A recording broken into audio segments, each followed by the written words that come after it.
Hey guys, it's CL, and welcome back to my YouTube channel. I make brand new Critical Role recaps every Monday at noon, and would be happy to have you join the party.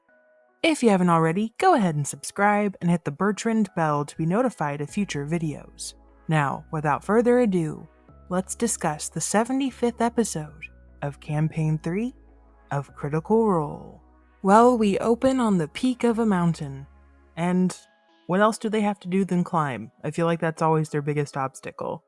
Imogen, with Orem wrapped around her body like a baby, flies upward to set the immovable rod down to let the group scale up the mountain. Fearne can't get traffic with her hooves after a natural one, and Laudna casts Spider Climb to save herself from going up. Once inside the mountain opening, they find two paths, one collapsed, the other dwindling down.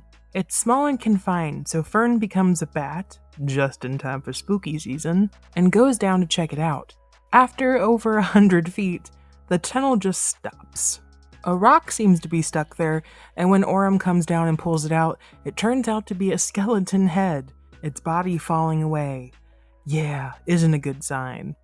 As they struggle to get through, Imogen loses her shoe and nearly avoids a panic attack, and the party land and feel a strange vibration, along with a scattering of remains. They aren't the first to attempt this expedition.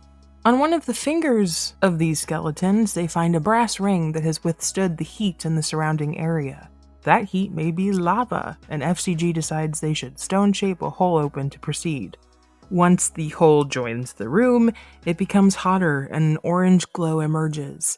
The chamber below is pumpkin-shaped, again just in time for spooky season, and at its center is a perpetual boil. However, as all the party land on the ground, the level they are on collapses into the chamber, and Imogen has to cast Fly to get everyone to safety. 3 redstone elves, I guess, with molten eyes and wings are within the cavern. FCG casts tongues on Fearne to go talk with them, and apparently these things have a short lifespan, as some are born from the magma lava thing, and others begin to just die off. When Fearne says the name Raushan, they know it, and identify them as the creator. Apparently, the spark is what births them, and the shard is at the center of the boil. With Ashton flying to the center, the group tries to temper the lava to retrieve the spark using ice, telekinesis. Their plan? Yeah, Ashton just wants to dive in.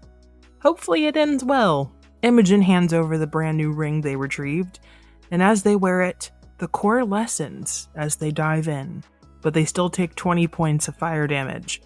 Not as bad thanks to some resistances and extra HP, and reaching out, they try to pull the spark free.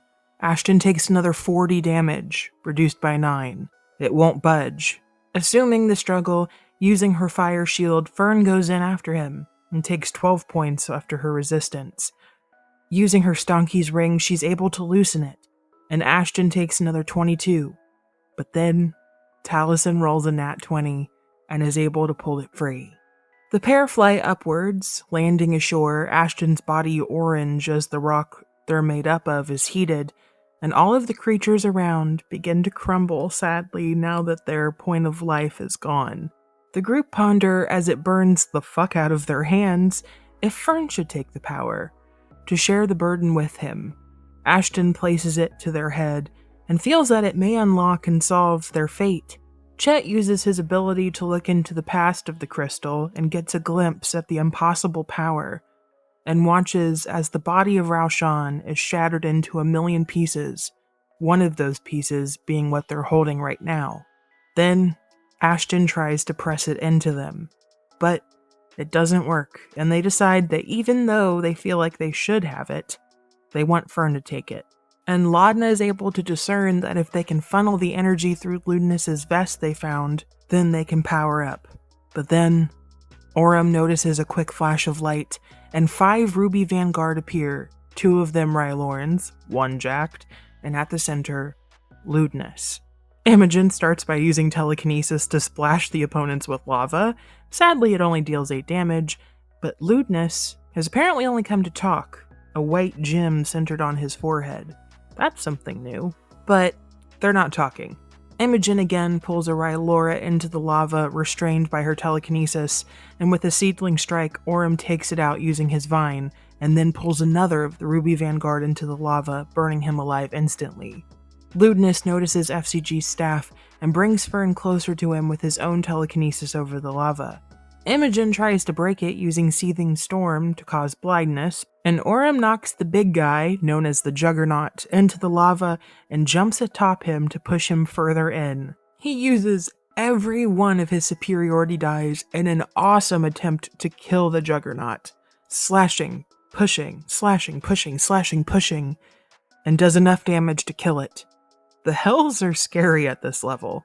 Ludinus then dimension doors out of a rock wall put up by Fearne, and FCG tries to make a spiritual weapon pepper box to break Ludinus's concentration.